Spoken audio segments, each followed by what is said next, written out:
माँ बेटी की कहानी। एक समय की बात है, एक सुशीला नाम की लड़की अपने माता पिता के साथ रहती थी।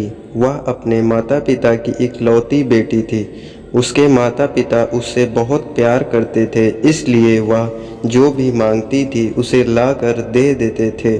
उसके पिता इतने ज़्यादा पैसे नहीं कमा पाते थे, लेकिन फिर भी वह अपनी बेटी की हर इच्छा पूरी करते थे। एक दिन सुशीला ने अपने पापा से कहा कि पापा, मेरी चप्पल पुरानी हो गई है, क्या आप मेरे लिए नई चप्पल लाओगे? पिता ने अगले दिन नई चप्पल लाने का वादा किया। अगले दिन नई चप्पल लेकर आए सुशीला नई चप्पल देख बहुत खुश हुई और चप्पल पहनकर पूरे दिन मोहल्ले में उछल कूद करती रही। शाम को वह घर आई और चप्पल उतार कर सो गई। अगली सुबह सुशीला वह चप्पल नहीं पहनती है और अपनी पुरानी चप्पल पहनकर खेलने चली जाती है। मम्मी से कह कर जाती है कि मम्मी, मुझे ये चप्पल पसंद नहीं है, मैं अपनी पुरानी चप्पल ही पहनूंगी। उसकी ये बात उसके पापा सुन लेते हैं। इतने में सुशीला बाहर खेलने भाग जाती है।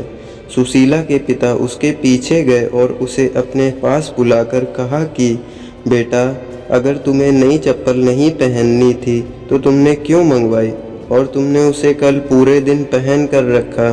अब हम इसे वापस दुकानदार को भी नहीं दे सकते हैं। सुशीला कहती है कि पापा, मैंने यह चप्पल मम्मी के लिए मंगाई थी क्योंकि उनकी चप्पल टूट सी गई थी और वह खर्चे के डर से कभी अपने लिए नई चप्पल नहीं मंगाती हैं। इसलिए मैंने वह चप्पल कल पूरे दिन पहन कर रखी ताकि मम्मी उसे वापस करने को ना बोल सके। अपनी बेटी की ये बात सुनकर पापा बहुत गर्व महसूस करते हैं और दरवाजे पर खड़ी मम्मी भी बेटी की बात सुन रही थी। वह भी मन ही मन बहुत खुश हुई थी कि इतनी सी बच्ची में इतनी समझ है। दोनों माता पिता एक दूसरे के सामने देखकर मुस्कुराते हैं और बेटी को प्यार करने लगते हैं।